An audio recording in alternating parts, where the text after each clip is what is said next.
My name is Doris and I was 46 years old when my marriage ended. But the truth is, it had been ending quietly for years before the papers ever appeared. I married him in 2001 when belief still felt stronger than proof. Back then I thought love meant staying steady even when the ground shifted. I thought if I worked hard enough, planned carefully enough and stayed calm long enough, everything would hold. We never had children. People assumed that made things simpler. It didn't. It only meant there was nowhere to hide when the silence grew heavy. No school runs. No bedtime stories. Just two adults moving through the same house, each convinced the other should be grateful. I was the one who remembered dates, managed payments, handled repairs, and smoothed conflicts before they reached his ears. I didn't announce what I carried. I carried it quietly. Silence was easier than explanation. When he told me he wanted a divorce, he spoke like a man making a clean decision. He had already rehearsed the speech. He said he wanted a fresh start, as if the years behind him were clutter, not foundation. He believed he would walk away with everything that mattered. The house, the accounts, the visible assets. He believed I would unravel without them. I listened. I nodded. I didn't interrupt. Because while he thought he was taking everything, he had no idea what he was really holding. And he never thought to ask what I had already let go of, or what I had quietly secured long before that night. I met my husband years before any of this mattered, back when we were both still dreaming out loud. I was working long hours, learning fast, building a career that demanded focus and patience. He was charming, confident, and good at speaking about plans without ever writing them down. He made promises easily. I believed them. We married young. We told ourselves we were building something together. At first it felt true. I paid attention to details. He paid attention to appearances. It worked until it didn't. As my career grew, our balance changed. I earned more. I handled more. Bills, schedules, planning, saving. I carried things quietly, believing that was what partnership meant. He enjoyed the comfort of it without asking how it was maintained. When we bought our first house, I studied the numbers. He chose the view. When we bought cars, I researched cost. He picked what looked impressive. When problems came, I solved them. When success came, he celebrated it. I didn't notice when teamwork slowly became an expectation. The distance between us didn't arrive all at once. Crept in through small moments. Comments about my work. Jokes about my seriousness. Long silences where support used to be. By the time he began pulling away, I had already learned how to stand alone. What I didn't know then was that he had been planning his exit while I was still holding us together. And that when the moment came, he would confuse my calm for weakness. I discovered the truth by accident, the way life often reveals things when you're not looking. His computer was open. A message appeared on the screen. Legal language. My name. Words that didn't belong in a marriage. I didn't shout. I didn't cry. I read. Months of planning stared back at me. Lists. Requests. Assumptions. He had already decided what he deserved and what I would give up. He had decided I wouldn't fight. That I was too quiet. Too tired. Too careful to push back. That was the moment something settled inside me. I realized he didn't know me at all. He thought strength was loud. He thought winning meant taking. He believed preparation was the same as wisdom. I closed the computer and finished my day like nothing had changed. I cooked dinner. I asked about his day. I listened. But inside I shifted. I didn't want revenge in the way people imagine it. I didn't want to destroy him. I wanted him to learn. So I began preparing, not to take more but to step back. I spoke to a lawyer quietly. I asked questions. I listened carefully. And when I understood the full picture, I made a decision that surprised even my attorney. I would let my husband have what he wanted. All of it. Because what he saw as treasure, I knew as responsibility. And what he believed would make him powerful would slowly reveal its true cost. When my husband finally asked for the separation, he tried to sound gentle. He spoke about growth. About distance. About needing fairness. He said he wanted this to be simple. Clean. Respectful. No fighting. I agreed. That agreement confused him. He expected tears. Negotiation. Resistance. Instead he saw acceptance. He mistook it for relief. For defeat. He didn't see a strategy. He didn't ask why I wasn't afraid. When the proposed terms arrived, my lawyer watched my face carefully. This gives him most of the assets, he said. We can challenge this. I know, I replied. Accept it. He studied me for a long moment. Are you sure? I was. Because I had spent years understanding the difference between owning something and carrying it. Between value and burden. Between what looks impressive and what actually lasts. My husband wanted the visible things. The house. The vehicles. The property people talked about. He wanted proof he had won. I wanted freedom. So we signed. Quietly. Quickly. Without drama. When the papers were finalized, my husband looked lighter, almost joyful. He didn't look back. He didn't ask if I was okay. He believed the story was over. He didn't know it had just begun. Moving out took less time than people expected. I packed only what mattered. Clothes. Work materials. Personal things. I left behind the furniture, the decorations, the things chosen to impress others. Those belonged to the life he wanted. My new place was smaller. Simpler. Peaceful. The first night alone I slept deeply. No tension. No weight pressing on my chest. Just quiet. Meanwhile, my husband stepped fully into his victory. He moved into the house. Took ownership of everything. Paid his first round of bills with confidence. That confidence didn't last long. Costs appeared slowly at first. Maintenance. Payments. Repairs. Things I had managed for years without complaint. Without explanation. Without applause. He didn't call right away. Pride kept him silent. I focused on my work. I lived lightly. I was saved. I planned. I watched from a distance as the life he demanded began asking something in return. I wasn't cheering. I wasn't waiting for it to collapse. I was simply letting reality speak. Because the quietest revenge isn't punishment. It's allowing someone to fully own the consequences of what they insisted on taking. And soon, my husband would understand exactly what his victory was costing him.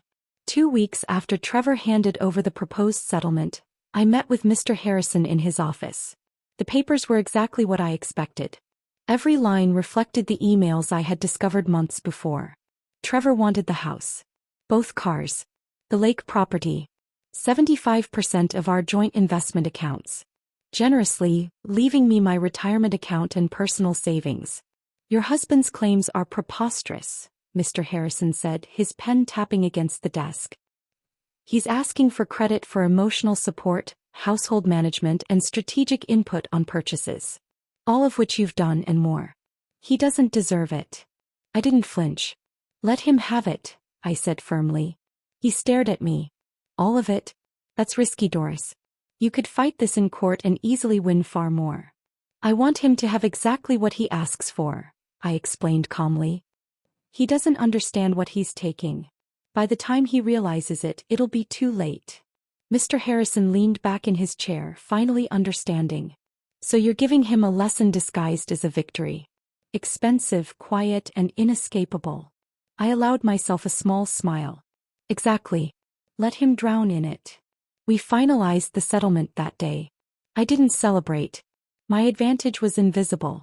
And that made it stronger. Trevor believed he had won. He had no idea that what he had won would soon become a heavy burden. The next morning, Trevor's lawyer called Mr. Harrison. Your client is agreeing to 80%? He asked suspiciously. Why would she settle for that? Miss Patterson values her peace of mind, Mr. Harrison replied. She wants to conclude matters quickly, without prolonging the stress of litigation. There was a long pause. And the house? The cars? The lake property? All his. Miss Patterson keeps her retirement account and personal savings. That's all. I overheard Mr. Harrison hang up and felt calm wash over me. Trevor had already celebrated his imagined victory in his head. He believed he had outsmarted me. He had no idea the weight of responsibility he had just accepted. 4 years I had managed the household finances, repairs, taxes, and insurance. He had taken what looked impressive. I had taken what actually mattered. My freedom, my wealth, and my sanity. Trevor was about to learn the truth. Everything he thought he owned came with hidden costs. And he hadn't even realized it yet. The courtroom day was quiet and tense. The room held just the judge, a clerk, Trevor and his lawyer on one side, Mr. Harrison and me on the other.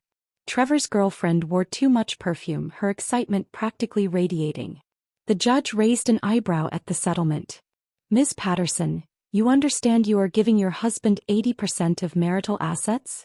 Yes, Your Honor, I said clearly and calmly. The gavel fell. Trevor practically jumped up, shook hands, and ran out of the courtroom with a wide grin, leaving me and Mr. Harrison behind. Outside, I watched him climb into the BMW. Every asset he claimed he would soon learn carried hidden costs. Bills, repairs, insurance, property taxes. His victory, I knew, would slowly suffocate him. I folded my hands, watching silently. I had given him what he wanted. Now it was time for him to carry it. I had 14 days to move out. Trevor, probably following his lawyer's advice, generously allowed me the time. I didn't need it. I packed only the essentials: clothes, books, my laptop, and personal items. Everything else, the leather couch, dining set, king-size bed, he could have. Paid for by my earnings, yet he believed he had earned it. My new apartment downtown was modest but perfect. 1 bedroom, 1 bathroom, a tiny kitchen, and a small living room. Rent was $1,650, a fraction of the mortgage he now carried. I didn't need space. I needed peace. Freedom. Time to focus on my work, my future, and myself. On my last day in the house, I walked slowly through the rooms, breathing in the quiet. Trevor had already moved in. His girlfriend's decorative pillows were on the couch. He had won the visible prize, but not the understanding that came with it. I locked the door, dropped the keys in the mailbox, and drove away. My heart was calm. Trevor had everything he asked for. But the cost of those things would soon reveal itself. The first bills arrived 35 days after the divorce. Trevor called me about the mortgage, his voice tight with confusion and stress. I let it go to voicemail. He called again and again. Emails followed. He even appeared at my office, but I didn't respond. Mr. Harrison had advised, "You have no legal obligation. Let him face reality himself." Reality was harsh. The house cost $3,800 a month, plus property taxes, HOA fees, insurance, and utilities. The cars, with their mechanical quirks and premiums, demanded attention. The lake property required maintenance he had ignored for years. Trevor's confidence began to crack. He had believed that taking everything meant winning. I remained calm, watching quietly. I didn't gloat. I just observed. The visible assets he had fought for became invisible burdens. And for the first time, everyone outside, friends, family, even his uncle, would begin noticing the shift. I had given him exactly what he wanted. Now the divorce was no longer about property. It was about responsibility. And Trevor was unprepared to bear it. Started with the BMW. Trevor's dream car had always been a source of pride for him, but I knew the hidden costs. When he called, panicked, his voice trembling slightly, I listened as he recited the dealer's estimate. $3,100 for the fuel pump and sensor. Doris, I didn't know it would cost this much. I didn't answer. I didn't need to. I remembered the dealer's reports I had quietly saved over the years. This car, like many of our assets, looked perfect on the outside but demanded constant attention. Then came the Jeep, the second car he had insisted on keeping. The transmission had failed. He complained about the repairs, $5,800, and asked if I had known. I had. I'd known everything but had chosen silence. Next, the mortgage. Trevor had gleefully taken the house during the divorce, convinced it was his crown jewel. But when the first $3,800 payment came due, his confidence faltered. Utilities, HOA fees, property tax, all added up. The house he'd bragged about became a burden, a constant financial reminder of responsibility he hadn't considered. Meanwhile, I sat in my apartment quietly calculating my own expenses. My Honda ran perfectly, rent was modest, and I was saving without effort. Trevor, by contrast, was drowning in bills he hadn't fully understood. I smiled faintly. Not out of cruelty but satisfaction. He had won everything he asked for, but the lesson was unfolding. Possessions without preparation are heavy chains. Trevor had no idea how expensive winning could really be. The lake property was next. Trevor called on a cold Friday afternoon, voice sharp with urgency. Doris. The furnace, it's dead. They want $13,000 to replace it. You said nothing about this. I sipped my coffee and calmly said, "We're divorced, Trevor. That's your responsibility now." He rattled on about the deck needing repairs, the roof leaking, the septic system overdue. All true. I had meticulously tracked maintenance and paid quietly for years. But now it was entirely his problem. Trevor's confidence, once unwavering, cracked. He turned to Uncle Patrick for advice and loans. Friends noticed too. Gossip began circulating about his mounting struggles. He was the same man who had laughed about taking it all, but now each expense gnawed at him. I stayed calm, my phone silent. Every unanswered call, every ignored email widened the invisible gap between us. The world saw Trevor's possessions, but I saw the costs lurking behind them. I had traded assets for freedom. He had claimed treasures without understanding their weight. Every day the pressure grew and the advantage of patience, preparation and quiet control became clearer. Trevor had wanted everything, and now he was learning what it truly meant to own it. 3 months in, Trevor's desperation grew. The house, cars and lake property were demanding more than he could handle. Daily phone calls became routine, each one a mix of panic and pride. I ran into Patrick at a local coffee shop. "Doris," he said, frowning, "what did you do to him? Trevor calls constantly asking for help. He thought he won, but now he's drowning." I smiled faintly. "I gave him what he asked for." Patrick's eyebrows rose. "You knew, didn't you? You knew he couldn't manage all this." "Yes," I said, "but I didn't take it from him. I just stopped carrying him." I went home and unpacked my small apartment. My rent was $1,650, my utilities were low and my bank account quietly grew. Peace settled around me like a blanket. Trevor had the shiny things, the big house, the lake property, the fancy cars, but he lacked preparation. Each failure and unexpected expense reminded him that appearances can be deceiving. Meanwhile, I had everything that mattered: calm, strategy, and invisible wealth. The lesson was unfolding in real time. Silence and patience were working faster than any confrontation ever could. Trevor had all the material assets, but the true advantage, the power of control, was mine. By the 4th month, the house began its public unraveling. Trevor listed it online for $920,000, confident in his win. But photos revealed scuffed walls, worn carpets, and an outdated kitchen. I had planned renovations, $35,000 worth. But he was now responsible. Offers were slow. Price reductions followed. $895,000, then $875,000. Meanwhile, he continued paying $3,800 in mortgage, $580 HOA fees, $1,400 in insurance, plus $1,300 in utilities each month. Every day his cash drained. The lake property added another $2,300 monthly in maintenance and taxes. Cars broke down repeatedly, requiring costly repairs. Trevor's pride shrank as the reality of expenses sank in. I walked to work daily, enjoying the simplicity of my life. Investments and retirement accounts quietly grew while I remained stress-free. Trevor had won everything that appeared valuable, but he was drowning under the hidden costs. The quiet, invisible advantage was undeniable. He measured success by what he owned. I measured it by what I could keep and grow. Freedom, clarity, and financial peace were mine. Stress and responsibility were his. Every day the gap widened. Trevor had taken everything he could see, but I had the things that mattered. By month 5, Trevor's empire was crumbling. The BMW needed more repairs. The Jeep's transmission still caused issues. The lake house required urgent $18,000 repairs. The main house sold at a slight loss, adding another layer of stress. His confidence faded completely. Friends whispered. Uncle Patrick shook his head. The girlfriend, once dazzled by his possessions, left quietly. Trevor's smile was gone, replaced by tension and exhaustion. I watched from my small, peaceful apartment. Rent, utilities, and maintenance were low. Investments and retirement accounts continued growing. My freedom was priceless. Trevor thought he had won. He had not realized that owning things is easy. Maintaining them is the real challenge. I had surrendered assets to gain control, growth, and peace. The lesson was becoming clear. Trevor had claimed responsibility disguised as treasure. I had claimed calm, discipline, and strategy. The difference between us was no longer invisible. It was undeniable. The next chapters would show how far Trevor could fall before understanding what he had truly taken, and how fully Doris's quiet power had grown. Month 6 began with news that should have thrilled Trevor. The main house finally sold.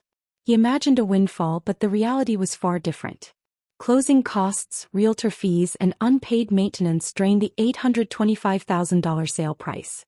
By the time he tallied the numbers, he had netted about $660,000, a figure that looked impressive, but left him short after ongoing mortgage payments, utilities, and repairs. Meanwhile, the lake property demanded attention again. A frozen pipe burst in January, flooding part of the basement.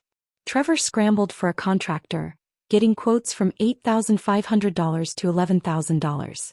Every call he made revealed another hidden cost, another responsibility he hadn't accounted for. I watched quietly from my apartment, sipping coffee.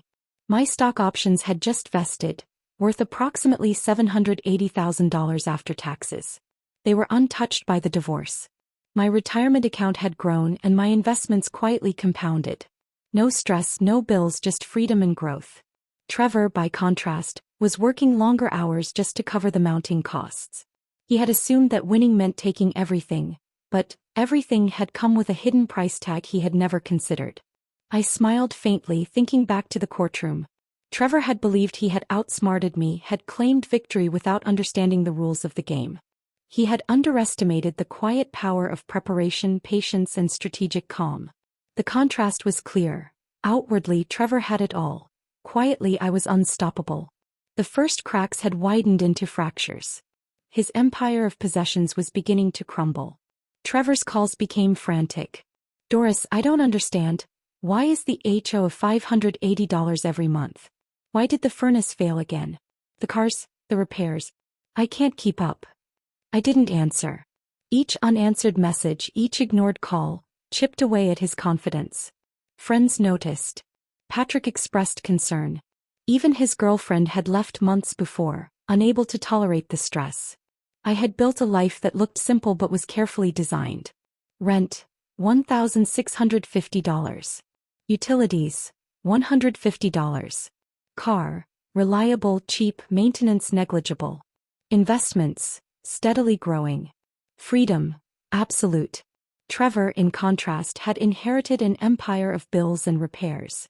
The BMW needed a new battery and sensors, $1,200. The Jeep's transmission required another $2,300. The lake property's roof leaked, demanding $18,000 in repairs. Every day was a reminder that possessions were liabilities without planning. I reflected on his emails from months before. He had claimed the house, cars, and lake property were his rewards. He hadn't realized that each reward was a chain. The advantage of patience was undeniable. While he wrestled with stress and debt, I quietly grew my wealth and maintained my peace. Trevor had taken the visible things, but I had taken control. The lesson of responsibility was unfolding in real time, and the gap between us was widening with every passing day. By month 8, the lake property sale fell through. Potential buyers noticed outdated appliances and water damage from the winter freeze. Trevor panicked, dropping the price repeatedly, each reduction cutting deeper into his expected gains. At the same time, my unvested stock options, granted during the divorce proceedings, matured. Approximately $780,000 after taxes flowed into my accounts. My retirement and savings remained untouched. The contrast couldn't have been starker. Stress versus calm, reactive versus strategic. Trevor began borrowing from Uncle Patrick. His debts mounted, his pride shrank. Every call was tinged with desperation. $2,300 monthly lake property costs, $3,800 mortgage, $580 HOA insurance, utilities, car repairs. Each figure was a new weight he had to carry. I meanwhile stayed focused on work and investments. I had a promotion at my office, more stock options, and newfound time for yoga, photography, and travel. My lifestyle was quiet but rich, composed, and growing exponentially. Trevor had won everything he could see. I had won the unseen: control, financial clarity, and peace of mind. The lesson was unfolding in front of him and he couldn't escape it. Each failure, each unexpected cost reinforced the quiet advantage I had cultivated. Patience, planning, and restraint had transformed me from the passive wife he had underestimated into the orchestrator of his lessons. Trevor had wanted everything, and he was learning the cost of his oversight. By month 10, Trevor's financial cracks were public. Friends whispered about his mounting debts. He sold the BMW at a loss. The Jeep required another $1,900 in repairs. The lake property needed urgent foundation work, $12,000. I received a call from Patrick, quietly smiling. "Doris, he's learning," he said. "Every time he brags, every time he thought he was clever. He's the one struggling." I didn't gloat.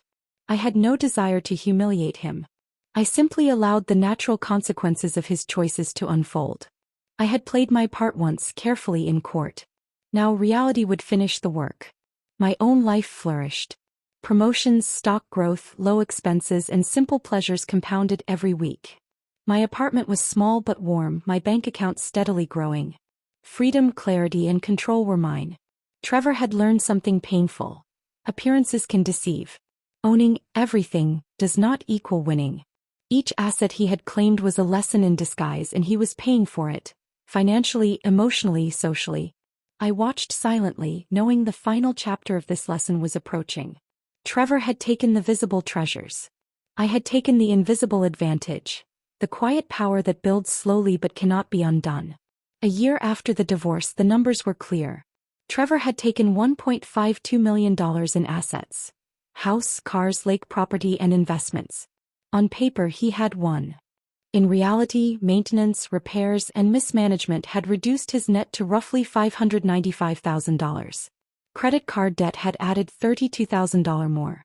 I, on the other hand, had invested carefully, kept my savings intact, and received $780,000 in stock options. Combined with my retirement account and accumulated savings, my net worth was approximately $1,263,400. On paper I had lost. In reality I had gained more than double. Trevor had believed victory was tangible, flashy, and immediate. I had known real wealth was invisible, quiet, and compounding. The contrast between us was undeniable. He struggled daily under the weight of his choices, while I moved freely, calmly, and strategically forward. Responsibility, foresight, and patience had created a silent power no legal document could grant. Trevor had taken what looked impressive. I had taken what truly mattered. The stage was set for our final confrontation or acknowledgement. Trevor would have to realize that taking everything he could see was not the same as understanding value. And I would continue growing, quietly, unstoppable. 2 years after the divorce, Trevor's life had further unraveled. He'd downsized to a small apartment, driving a used Toyota, working longer hours just to cover debts and property maintenance. Friends told me he seemed smaller somehow, less confident, less sure of himself. Meanwhile, I had been promoted to director of engineering. My investments, retirement, and stock options had grown steadily. I had a modest but comfortable apartment, a simple car, and routines I loved. Peace, stability, and freedom were my companions. Trevor called occasionally, asking for advice or help, but I never answered. I didn't need to. I had given him what he asked for, knowing the hidden costs would teach him lessons he had never considered. He was learning responsibility the hard way. One afternoon, a letter arrived with familiar handwriting. Trevor. Inside was a check for $8,000 and a note expressing gratitude. He didn't apologize for taking what was mine legally. He acknowledged the years he hadn't appreciated me and my careful management of our lives. I deposited the check into a savings account I'd set aside for charitable donations. The money wasn't mine to spend, it was a symbol of closure. The lesson had been taught, and it had been absorbed painfully by the person who had underestimated me. I realized the victory wasn't revenge. It was the growth I had nurtured quietly, patiently, without spectacle. He had taken everything he could see, but I had taken the life I wanted, and nothing could touch it. Trevor's continued struggles were apparent to mutual friends. He'd sold the lake property, taking a loss of $35,000. The main house had been liquidated for far less than he expected, and car repairs had eaten through his savings. I was free from the constant drain of bills, repairs, and obligations.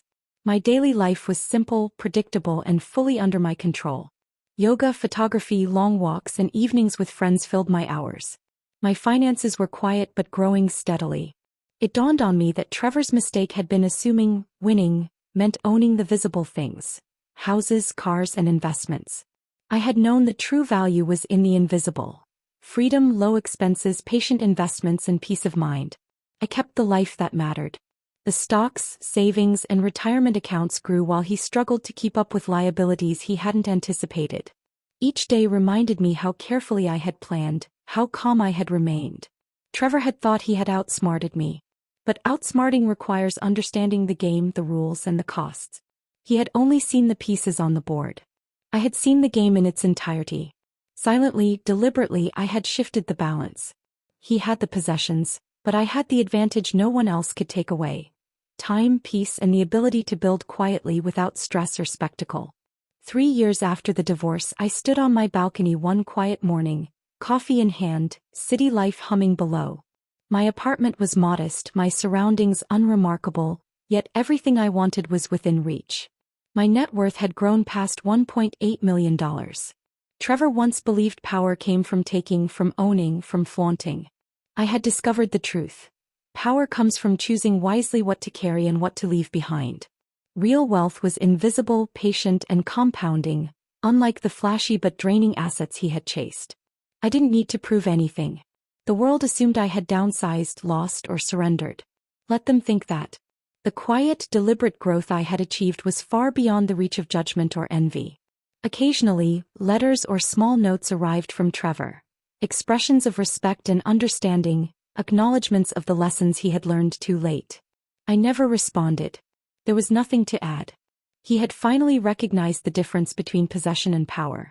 I reflected on the years I had spent carrying both of us, the sacrifices unseen, the patience unappreciated.